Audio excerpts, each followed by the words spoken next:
can make a way. Hey, hey, so humble yourselves and pray and guard his Torah. Obey each day. Hallelujah, hallelujah. Hoshiana, Hoshiana. Hallelujah, hallelujah.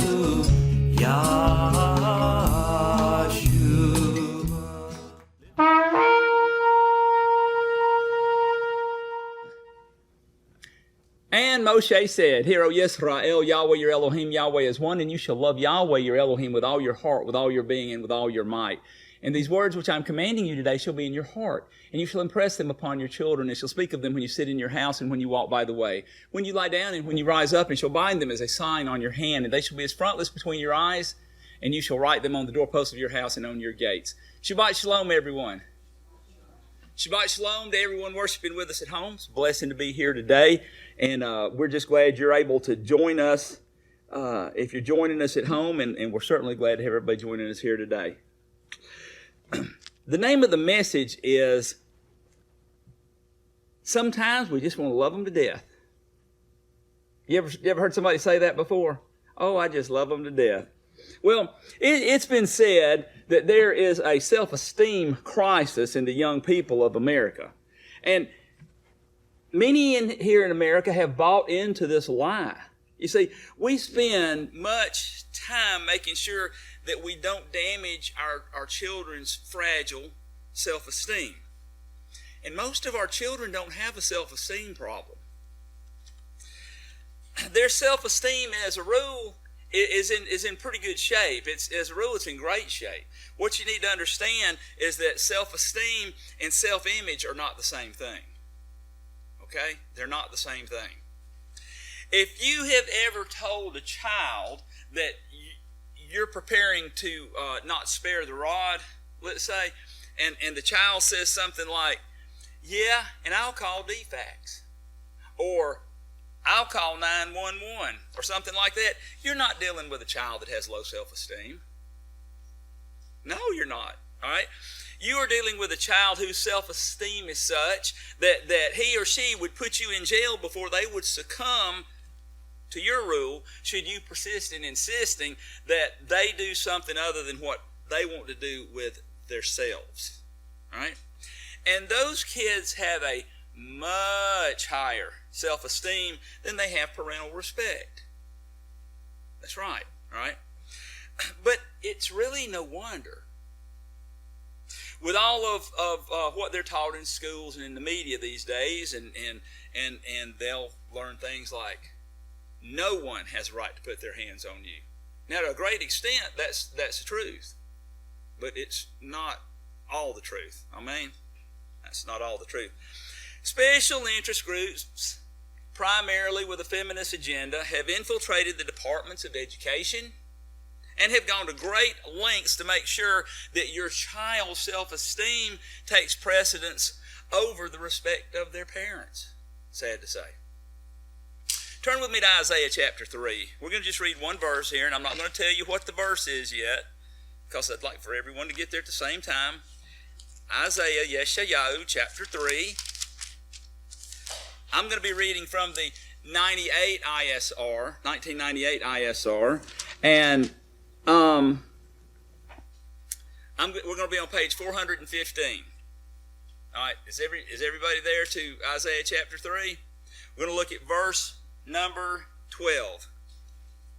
My people, youths exert pressure on them, and women rule over them.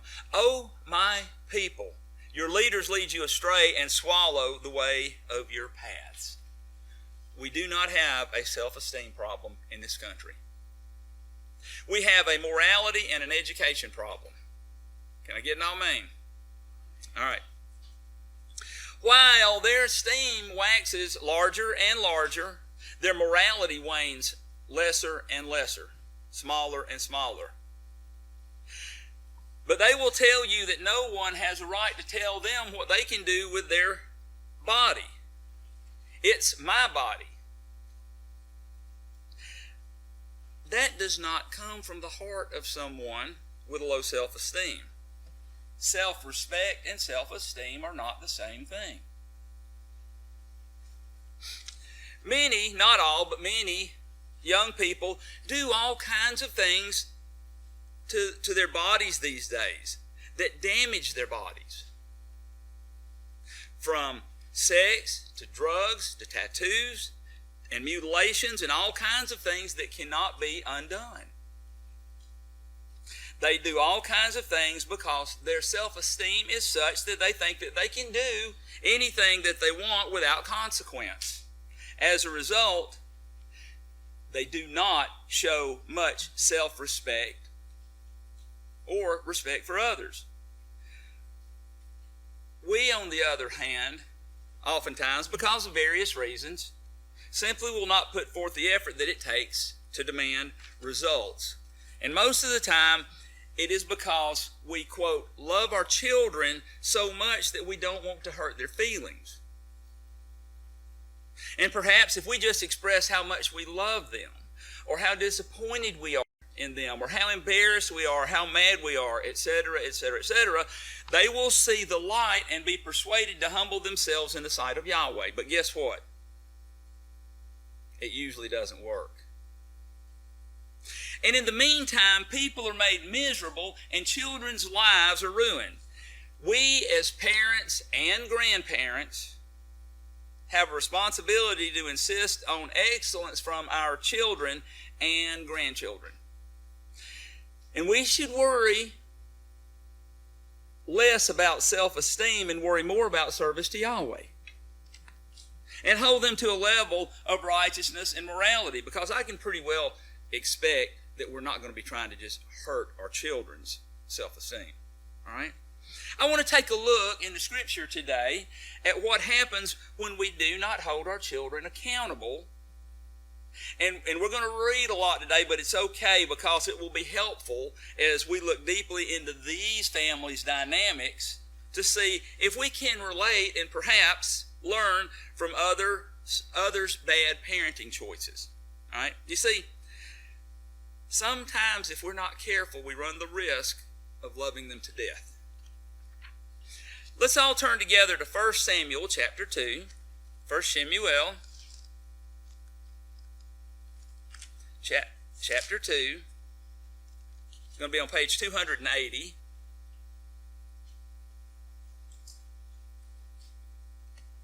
We're going to start reading in verse 12.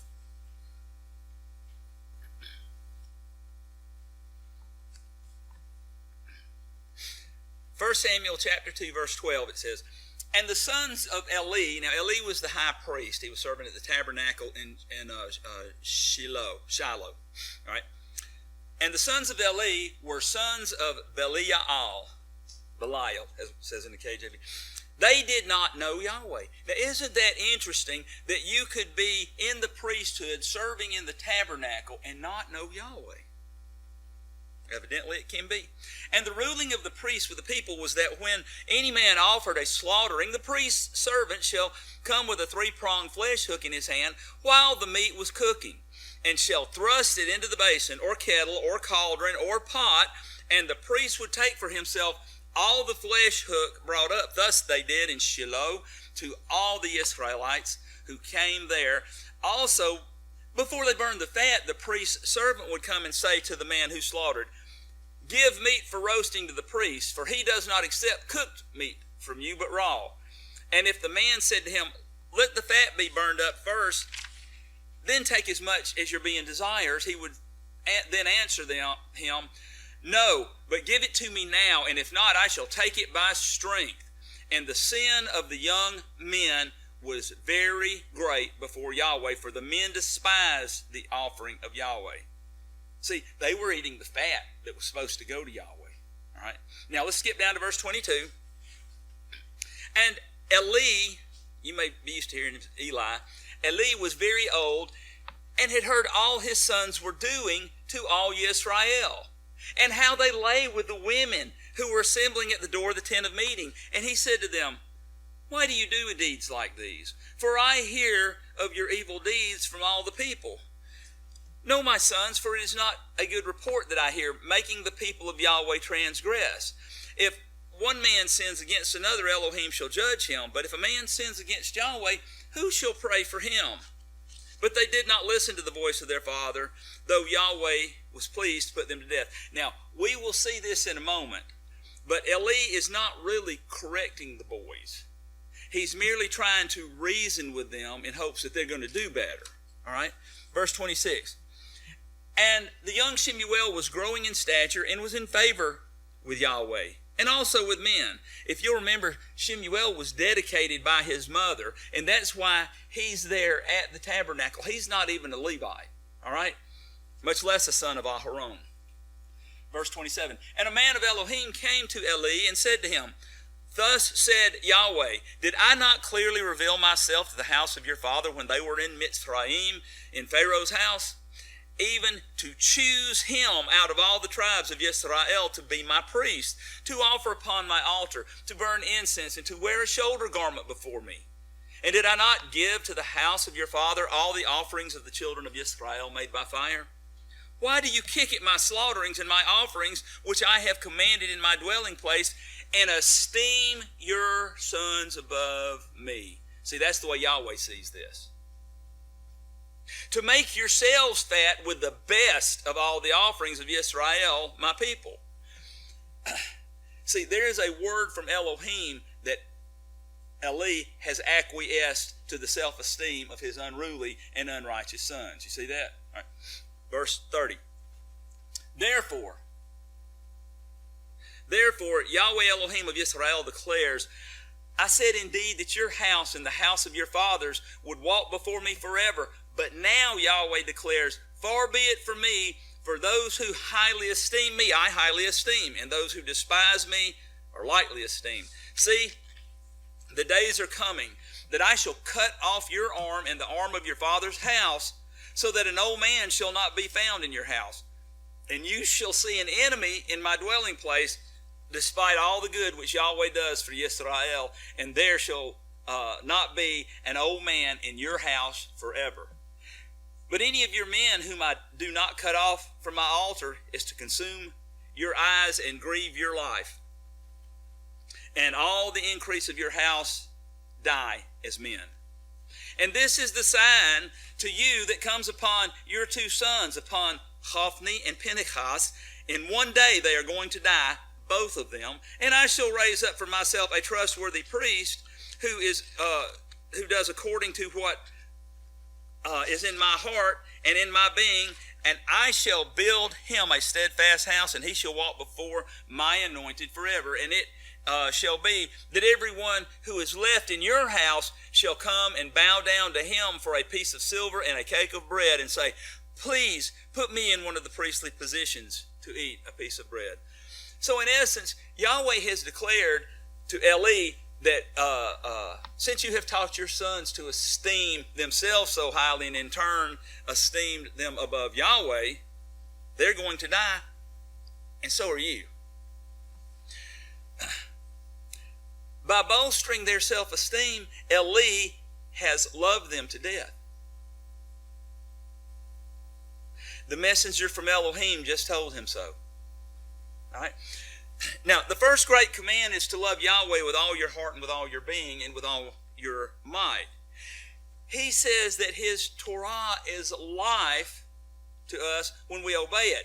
So when Eli taught his sons that their desire was over Yahweh's so that they died, is that really love after all? 1 Samuel chapter 3, verse 1. And young Shemuel was serving Yahweh before Eli, and the word of Yahweh was rare in those days, no vision breaking forth. And it came to be in that day that Eli was lying down in his place, and his eyes had begun to grow so dim that he was unable to see. And the lamp of Elohim had not gone out in the Hekal of Yahweh, where the ark of Elohim was, and Shemuel was lying down to sleep. And Yahweh called Shemuel, and he answered, Here I am. He then ran to Eli and said, Here I am, for you called me. But he said, I did not call. Lie down again. So he went and lay down. And Yahweh called again, Shemuel. And Shemuel arose and went to Eli and said, Here I am, for you called me. But he answered, My son, I did not call. lie down again. Now, Shemuel did not yet know Yahweh, and the word of Yahweh was not yet revealed to him. And Yahweh called Shemuel the third time, and he arose and went to Eli and said, Here I am, for you did call me. And then Eli understood that Yahweh had called the youth. So Eli said to Shemuel, Go lie down, and it shall be, if he calls you, say, Speak, Yahweh, for your servant hears. And Shemuel went and lay down in his place, and Yahweh came and stood and called as at other times, Shemuel, Shemuel. And Shemuel answered, Speak, for your servant hears. And Yahweh said to Shemuel, See, I am doing a matter in Israel at which both ears of everyone who hears it shall tingle. In that day I shall confirm against Eli all that I have spoken concerning his house from beginning to end. For I have declared to him that I am judging his house forever for the crookedness which he knows, because his sons cursed Elohim, and he did not rebuke them. You see, Eli merely telling his sons that everyone knew what they were doing and that it made them look bad was not enough to satisfy Yahweh. Right? He did not put an end to it, and this is the second witness from Elohim even, that Yahweh is about to rain destruction on the house of Eli because of it. Verse 14. And therefore I have sworn to the house of Eli that the crookedness of the house of Eli shall never be atoned for. That's pretty strong, folks. By slaughtering or grain offering. And Shemuel lay down until morning and opened the doors of the house of Yahweh. And Shemuel was afraid to report the vision to Eli. And Eli called Shemuel and said, Shemuel, my son. And he answered, Here I am. And he said, What is the word that he spoke to you? Please do not hide it from me. Elohim do so to you, and more also, if you hide a word from me of all the words that he spoke to you. And Shemuel reported to him all the words and hid none from him. And he said, It is Yahweh. Let him do what is good in his eyes. And Shemuel grew up, and Yahweh was with him, and did not let any of his words fall to the ground. And all Israel, from Dan to Beersheba, knew that Shemuel had been established as a prophet of Yahweh. And Yahweh continued to appear in Shiloh, because Yahweh revealed himself to Shemuel in Shiloh by the word of Yahweh. Okay, now we're going to start reading in 4 verse 1. Thus the word of Shemuel was to all Israel. And Israel went out to battle against the Philistines and encamped beside Aben Hazer, while the Philistines encamped in Aphek. And the Philistines put themselves in battle array against Israel. And when the battle spread, Israel was smitten by the Philistines, who killed about 4,000 men of the army in the field. And when the people came into the camp, the elders of Israel said, Why has Yahweh smitten us today before the Philistines?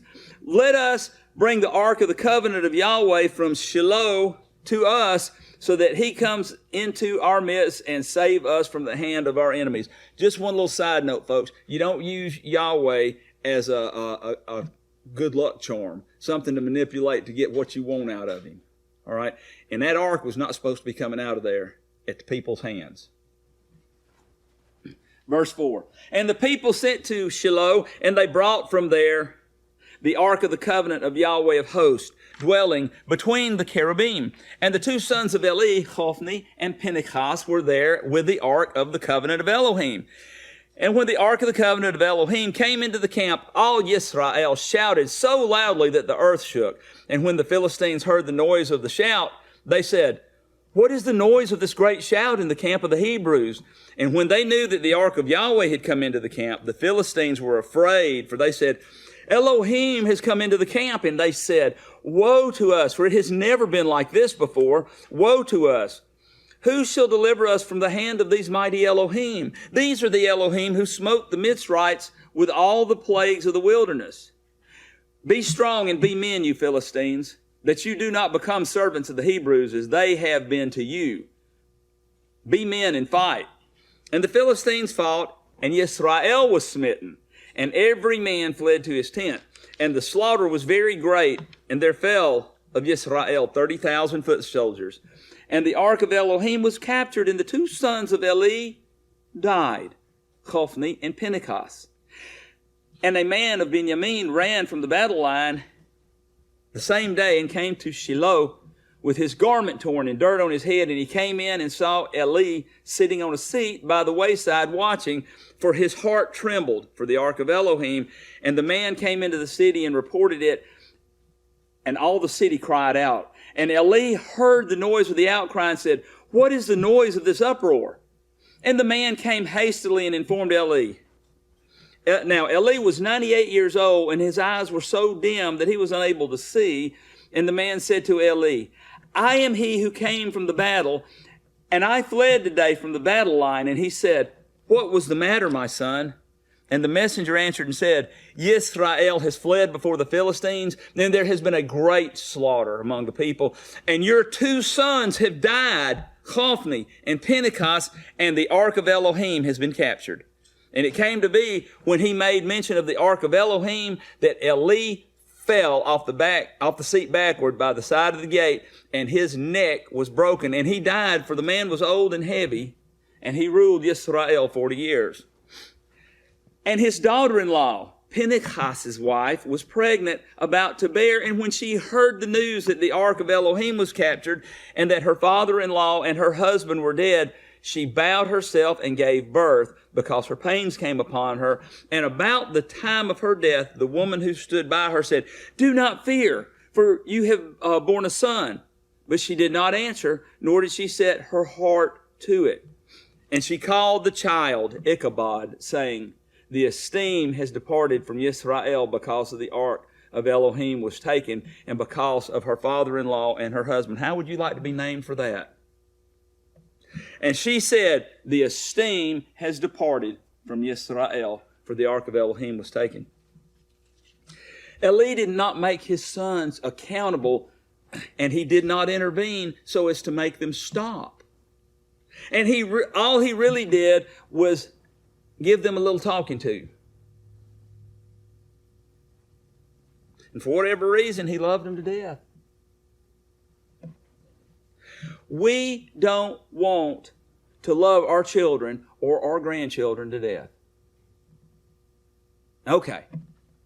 Next example. The next example, which shows that even very devout people can fall into this deadly trap. You see, David may have been a man after Elohim's own heart, but was David a man after Elohim's own heart at all times? No, he was not. All right. The answer has to be no. Was he a man after Elohim's own heart when he was committing adultery with Bathsheba? No. How about when he urged Uriah, her husband, who was supposed to be in battle, to go have relations with Bathsheba to cover up the resulting pregnancy? No. All right. How about when he had Uriah killed by the sword of the Ammonites? No. 2 Samuel chapter 13.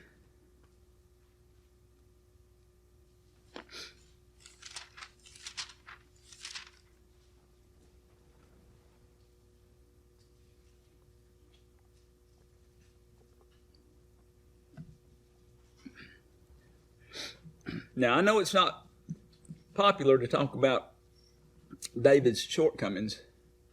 Sort of not supposed to do that, you know. It's a man after Elohim's own heart. David had some shortcomings. 13:1. And after this it came to be that Absalom, the son of David, had a lovely sister whose name was Tamar. And Amnon, the son of David, loved her. Now keep in mind during all this that Amnon was actually David's firstborn. Okay? And Amnon was distressed, even to become sick, because of his sister Tamar. For she was a maiden, and it was hard in the eyes of Amnon to do whatever to her. And Amnon had a friend whose name was Jonadab, the son of Shema, David's brother. Now Jonadab was a very wise man. And he said to him, "Why are you, the sovereign's son, becoming thinner day by day? Explain it to me." And Amnon said to her, "I love Tamar, my brother Absalom's sister." And Jonadab said to him, "Lie down on your bed and pretend to be sick. And when your father comes to see you, Say to him, please let my sister Tamar come and give me food and make the food before my eyes so that I see it and eat it from her hand. So Amnon lay down and pretended to be sick. And when the sovereign came to see him, Amnon said to the sovereign, please let Tamar, my sister, come and make a couple of cakes for me before my eyes so that I eat from her hand. And Dawid sent to Tamar to the house saying, please go to the house of your brother Amnon and make food for him. So Tamar went to her brother Amnon's house while he was lying down, and she took dough and kneaded it, and he made cakes before his eyes and baked the cakes. Now Tamar, she's on a mission of mercy. She's doing her father's will, and she's going and trying to serve her brother. Verse 9, and she took the pan and turned them out before him, but he refused to eat. And Amnon said, make everyone go away from me. And they all went out from him. And Amnon said to Tamar, bring the food into the bedroom that I eat from your hand. And Tamar took the cakes which she had made and brought them to Amnon, her brother, in the bedroom. And she brought them to him to eat. And he took hold of her and said to her, come lie with me, my sister. And she answered him, no, my brother, do not humble me, for it is not done so in Israel. Do not do this wickedness. And where could I take my shame? And you would be like one of the fools in Israel. And now please speak to the sovereign, for he would not withhold me from you. Really? Certainly this was an act of desperation on the part of Tamar. But it's against the Torah for brothers and sisters to marry. All right, so could Tamar be that ignorant of the Torah? Is it possible that Tamar had one of those houses where there's a lot of talk about Yahweh and His Torah, but there isn't a lot of time devoted to actually teaching it to the children? You know, there are houses like that. There are houses like that, you know. It's just something to ponder, because that happens in some homes. This had happened in yours. It's just something to think about. But as we read more about the lives of David's children, one has to wonder. Verse 14. But he would not listen to her voice, and being stronger than she, he humbled her and lay with her. Is rape against the Torah? Yes, it is. All right. If the raped woman is married, it carries the death penalty. If she is a maiden, then the man has to give her father 50 pieces of silver and marry her if the father says it's okay. But even if he doesn't, the man still has to give 50 pieces of silver. Well, let's see if Amnon starts to keep the Torah after his first sin. Verse 15.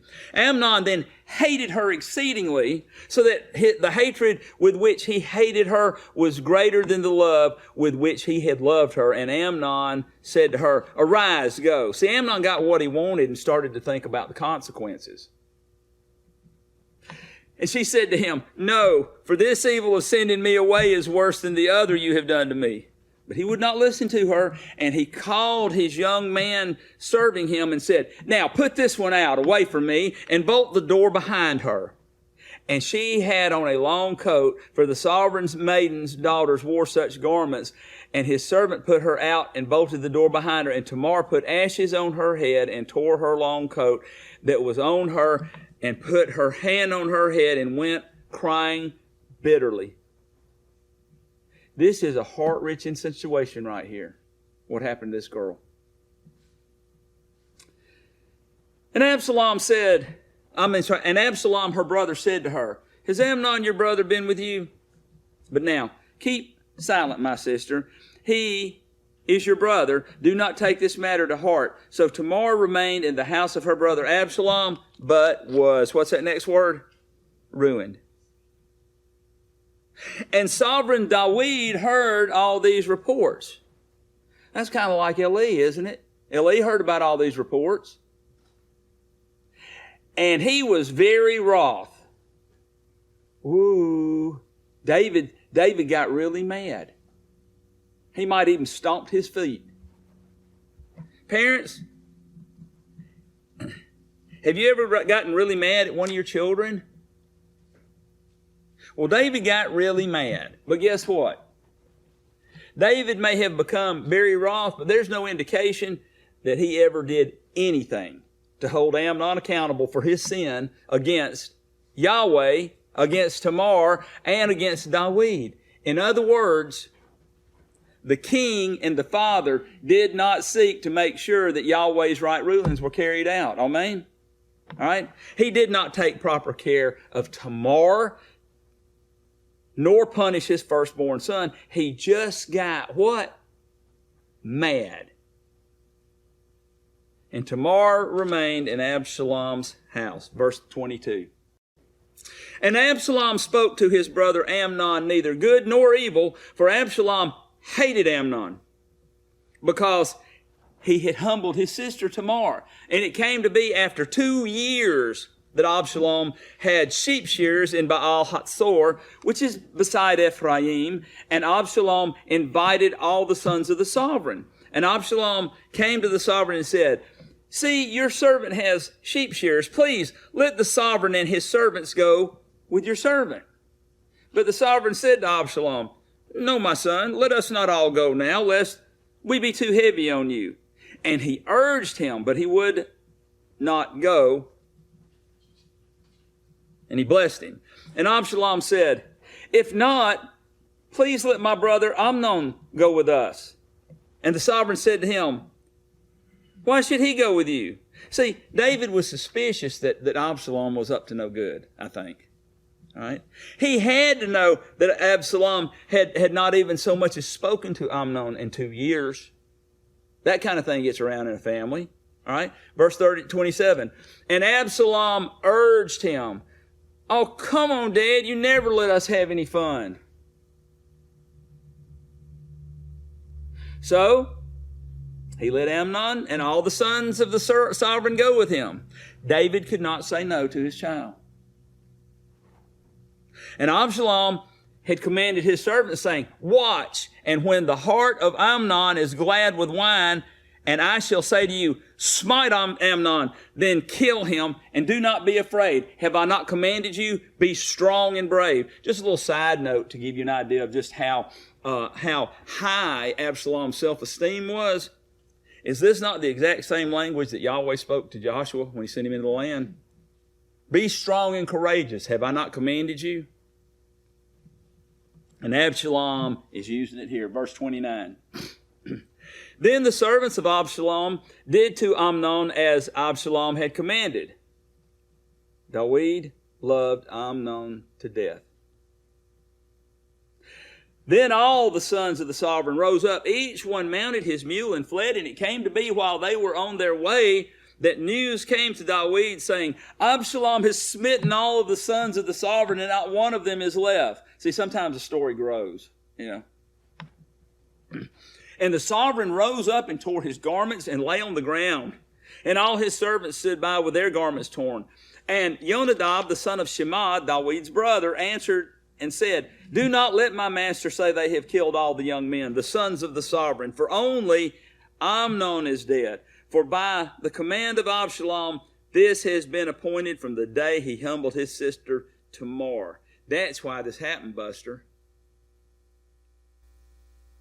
And now, let not my master the sovereign take the matter to his heart to think that all the sons of the sovereign are dead, for only Amnon is dead. And Absalom fled, and the young man who was watching lifted up his eyes and looked and saw many people were coming from the way behind him on the side of the hill. And Jonadab said to the sovereign, "Look, the sons of the sovereign are coming, as your servant said, so it is." And it came to be as soon as he had finished speaking, that look, the sons of the sovereign came, and they lifted up their voices and wept, and the sovereign too, and all his servants wept very bitterly. You see, this had become a very traumatic event to everybody that witnessed it. Amen? This is not just in the movies. This happened right before their eyes. But Absalom fled and went to Talmai, the son of Ammihud, sovereign of Geshur, and David mourned for his son all the days. So Absalom fled and went to Geshur and was there 3 years. Sovereign David then longed to go to Absalom, for he had been comforted concerning Amnon because he was dead. So David has to realize at this point that Absalom has sought to avenge his sister, and has to realize that things might not have happened as they did had he not neglected things, had he not sought an easier, softer way. All right? So let's see if David realizes that he needs to get a grip and crack down on his kids. All right? Absalom is hiding out in Geshur for 3 years, and then chapter 14, verse 21. And the sovereign said to Joab, "See now, you shall do this matter, and go bring back the young man Absalom." And Joab fell to the ground on his face, and did obeisance, and blessed the sovereign. And Joab said, "Today your servant knows that I have found favor in your eyes, my master, O sovereign, and that the sovereign has done the word of his servant." And Joab rose up and went to Geshur, and brought Absalom to Jerusalem. And the sovereign said, "Let him return to his own house, but do not let him see my face." And Absalom went to his own house and did not see the sovereign's face. In other words, I'm really mad, so I'm sending Absalom to his room. Now, this really wasn't sending him to his room. All right?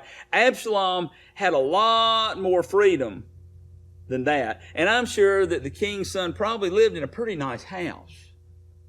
Amen? All right?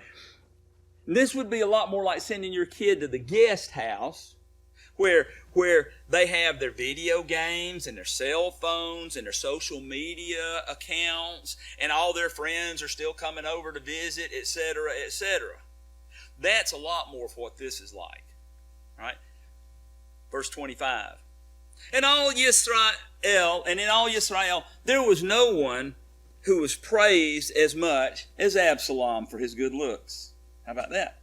From the sole of his foot to the crown of his head, there was no blemish on him. And when he cut the hair of his head, for it was at every year's end that he cut it because it was heavy on him, when he cut it, he weighed the hair of his head at 200 shekels by the sovereign's weight. You see, Absalom's self-esteem is probably not too damaged, would you say? Verse 27, and to Absalom were born 3 sons and 1 daughter, whose name was Tamar. She was a woman of fair appearance, and Absalom dwelt in Jerusalem 2 years, and he had not seen the sovereign's face. So Absalom still got to have a lot of freedom while he had been grounded by his dada. Verse 29. And then Absalom sent to Joab to send him to the sovereign, but he would not come to him. Do you see that?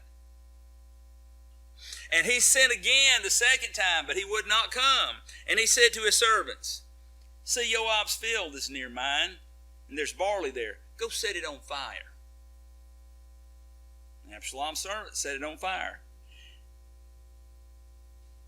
That's somebody that's not suffering from low self-esteem, amen.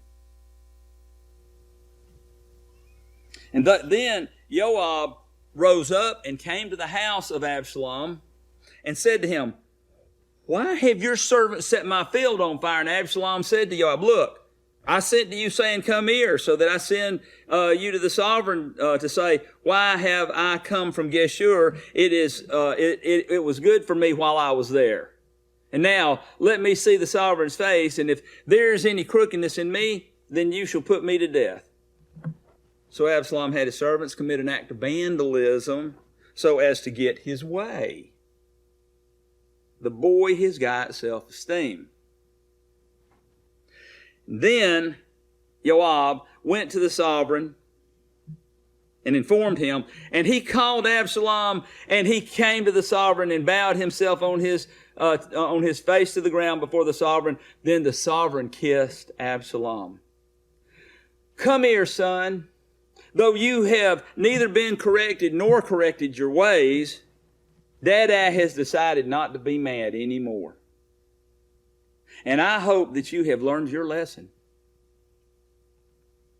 Perhaps Shlomo had his father David in mind when he wrote in Proverbs 13:24, "He who spares the rod hates his son, but he who loves him seeks him with discipline." Perhaps. Because as we will see, all of this kindness did not help Absalom one bit. All right, 15 and verse 1. And it came to be after that Absalom prepared a chariot and horses for himself, and 50 men to run before him. And Absalom used to rise early and stand beside the way to the gate. And it came to be whenever anyone who had a complaint came to the sovereign for a right ruling, that Absalom would call to him and say, "What city are you from?"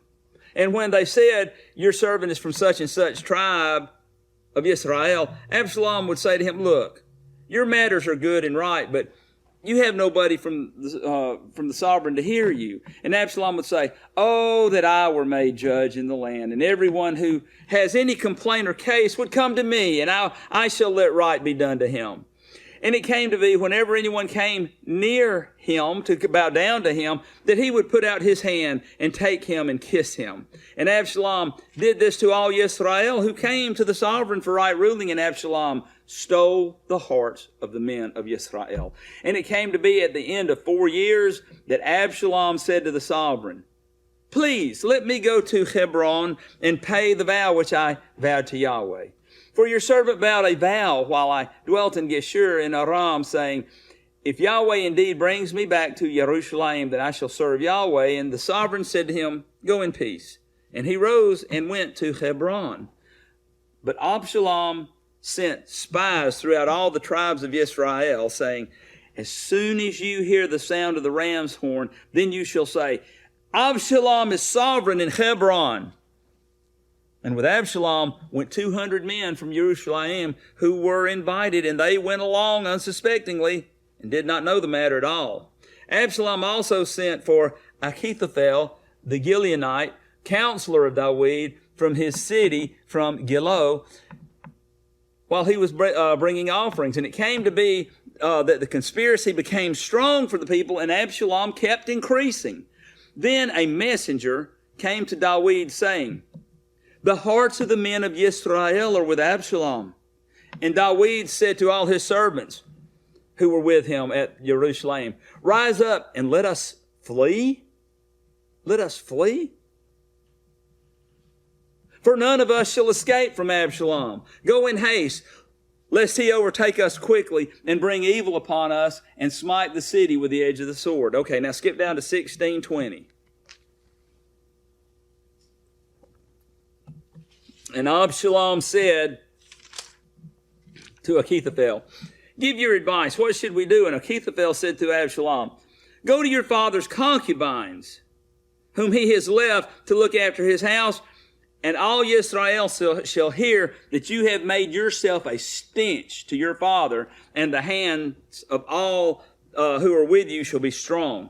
So they pitched a tent for Absalom on top of the house. And Absalom went into his father's concubines before the eyes of all Israel. Now, the advice of Ahithophel gave in those days was as if one had acquired at the word of Elohim. So, all the advice of Ahithophel, both to David and to Absalom. Chapter 17, verse 1. And Ahithophel said to Absalom, "Please, let me choose 12,000 men, and let me arise and pursue David tonight, and come upon him while he is weary and weak, and I shall make him afraid, and all the people who are with him shall flee, and I shall smite the sovereign alone, and bring back all the people to you. When all return except the man whom you seek, all the people should be at peace." And the saying pleased Absalom and all the elders of Israel. What a boy. What a boy. Ahithophel is going to take, was it 1,200 men? 12,000. And swoop down and slaughter one lone old man in the wilderness who just happens to be Absalom's father. And this pleases Absalom. This pleases him. What's his father done to him? Bolstered that self-esteem, I would say.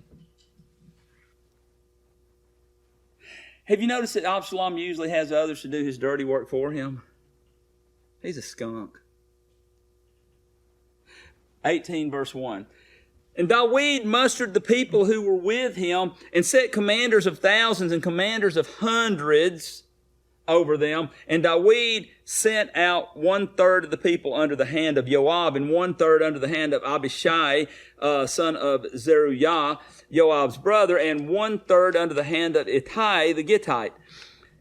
And the sovereign said to the people, I shall certainly go out with you too. But the people answered, do not go out, for if we flee away, they would not set heart upon us. Even if half of us die, they would not set heart upon us. For now, 10,000 are like us. Therefore, it is better for you to support us from the city. And the sovereign said to them, that which is good in your eyes I do. And the sovereign stood beside the gate, and all the people went out by hundreds and by thousands. And the sovereign ordered Joab and Abishai and Ittai, saying, be gentle with the young man Absalom for my sake. And all the people heard when the sovereign gave all the commander's orders concerning Absalom. So the people went out into the field to meet Israel, and the battle was in the forest of Ephraim. And the people of Israel were smitten there before the servants of David, and the slaughter there that day was great, 20,000. And the battle there was scattered over the face of all the land, and the forest devoured more people that day than the sword devoured. And when Absalom met the servants of David, Absalom was riding on a mule, and the mule went under the thick branches of a great terebinth tree, and his head caught in the terebinth tree, and he was suspended between the heavens and the earth, while the mule which was under him passed on. That big beautiful hair got him in trouble this time, didn't it? All right. And a certain man saw it and informed Joab and said, look, I saw Absalom hanging in a terebinth tree. And Joab said to the man who had informed him, now look, you saw, and why did you not smite him to the earth there? Then I would have given you 10 pieces of silver and a belt. But the man answered Joab, though I were to receive 1,000 pieces of silver in my hand, I would not raise my hand against the son of the sovereign. Because in our hearing the sovereign ordered you and Abishai and Ittai, saying, take heed, you who go against the youth, against Absalom. Otherwise, I would have been untrue to my own life. For no matter is hidden from the sovereign, and you yourself would have set yourself against me. And that's true. And that's true. And Joab said, let me not waste time here with you. And he took 3 spears in his hand and thrust them through Absalom's heart while he was still alive in the midst of the terebinth tree. And 10 young men who bore Joab's armor went around and smote Absalom and put him to death. And Joab blew the ram's horn, and the people returned from pursuing Israel, for Joab had held the people back. And they took Absalom and threw him into a large pit in the forest and heaped a very large pile of stones on him, and all Israel fled, each one to his tent. And Absalom in his lifetime had taken and set up a monument for himself, which is in the sovereign's valley. That's the kind of thing people with high self-esteem do. For he said, I have no son to keep my name in remembrance. And he called the monument after his own name, and to this day it was called Absalom's monument. And Ahimaaz, the son of Zadok, said, please, let me run and take the news to the sovereign, for Yahweh has avenged him of his enemies. But Joab said to him, you are not the man to take the news today, but you shall take the news another day. But today you do not take the news, because the sovereign's son is dead. And Joab said to the Cushite, go inform the sovereign what you have seen. And the Cushite bowed himself to Joab and ran. And Ahimaaz, the son of Zadok, said again to Joab, and whatever might be, please let me also run after the Cushite. And Joab said, why would you run, my son? There is no news to bring you reward. And whatever might be, he said, let me run. So he said to him, run. And Ahimaaz ran by the way of the plain and past the Cushite. Now, David was sitting between the 2 gates, and the watchman went up to the roof over the gate to the wall and lifted his eyes and looked and saw a man running alone. So the watchman called out and told the sovereign, and the sovereign said, if he is alone, there is news in his mouth. And he came nearer and nearer.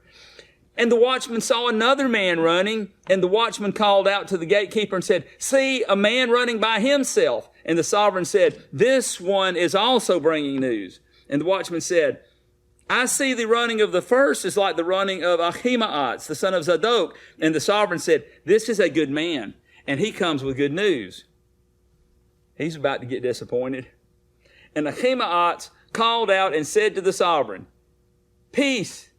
And then he bowed down with his face to the earth before the sovereign and said, blessed be Yahweh your Elohim, who has surrendered me, who has raised their hand against my master, the sovereign. And the sovereign said, peace to the young man, to Absalom.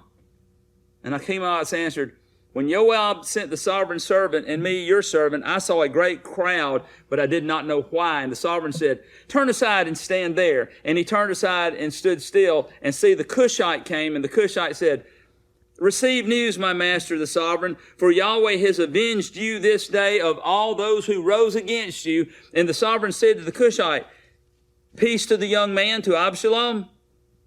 And the Cushite answered, let the enemies of my master, the sovereign, and all those who rise against you for evil be as that young man is. And the sovereign was shaken, and he went up to the room over the gate and wept.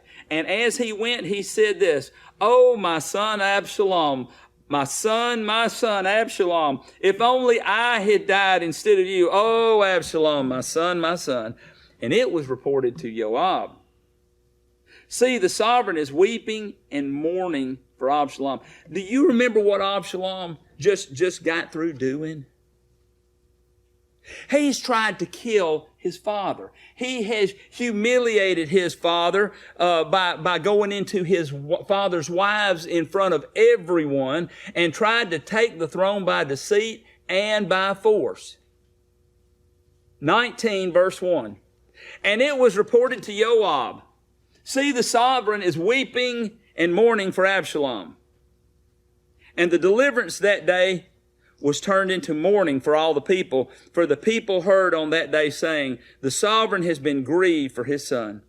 And the people stole back into the city that day as people who were ashamed to steal away when they flee in battle. And the sovereign covered his face, and the sovereign cried out with a loud voice, oh, my son Absalom, oh, Absalom, my son, my son.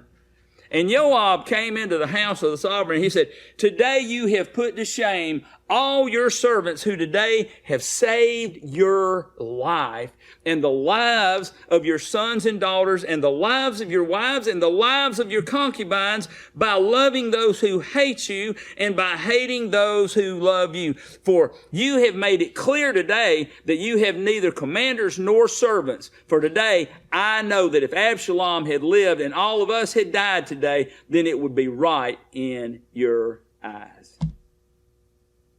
And now, arise, go out and speak to the heart of your servants, for I swear by Yahweh, if you do not go out, not one passes the night with you. And that is worse for you than all the evil that has come upon you from your youth until now. And the sovereign rose up and sat in the gate, and they told all the people, saying, look, the sovereign is sitting in the gate. And all the people came before the sovereign, as for Israel, they had fled, each one to his tent. Even at this point, having nearly lost it all, David is more concerned about the his unrighteous and unruly children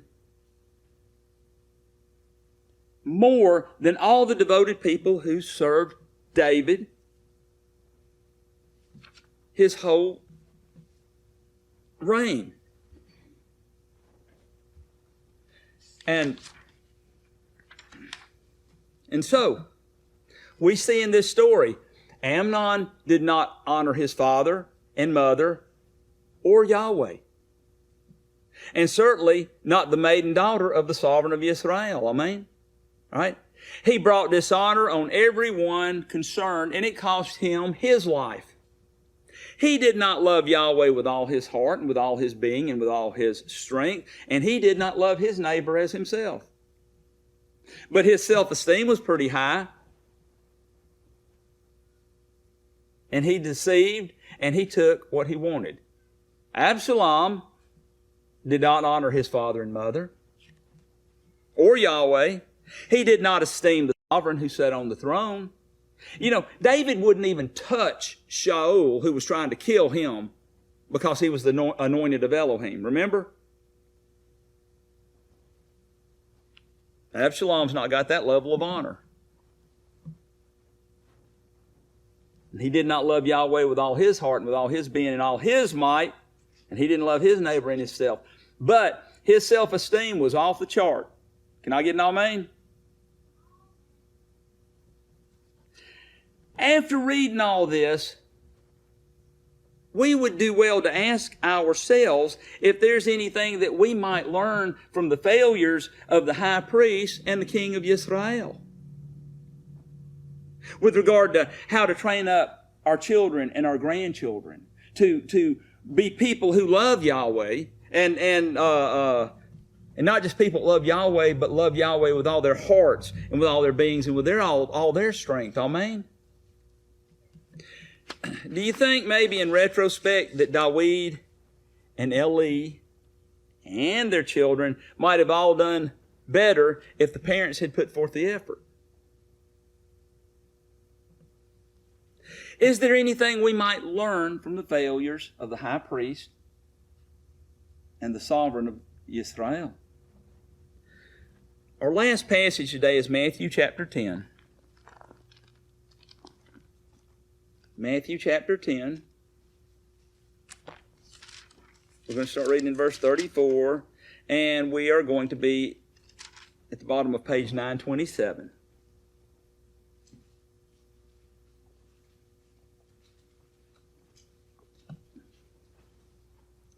Matthew chapter 10, verse 34. This is Yahshua speaking, and he says, "Do not think that I have come to bring peace on earth. I did not come to bring peace, but a sword. For I have come to bring division. A man against his father, a daughter against her mother, and a daughter-in-law against her mother-in-law, and a man's enemies are those of his own household. He who loves father or mother more than me is not worthy of me, and he who loves son and daughter more than me is not worthy of me. And he does not take up his stake and follow after me is not worthy of me." We need to be a lot less worried about high self-esteem and more concerned about proper self-esteem. Amen? We need to be more concerned in training up the child more than being their friend. Because too many people want to be their kid's friend. Listen, the friendship will come. I can tell you that. The friendship will come. But we need to be concerned about lovingly teaching them the ways of Yahweh. If we do, their self-esteem will be just fine. So we need to make sure that we do learn something from the high priest and from the sovereign.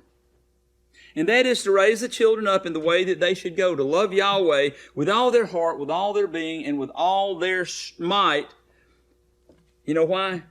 So we might love them to life and not love them to death. Yevrekeka Yahweh ba'ishmereka ya'er Yahweh panavaleka bikoneka yasa Yahweh panavaleka v'yasem laka shalom. Yahweh bless you and guard you. Yahweh make his face to shine upon you and show favor to you. Yahweh lift up his face upon you and give you his complete contentment. Hey, hey, and he can make a way. Hey, hey, so humble yourselves and pray and guard his Torah.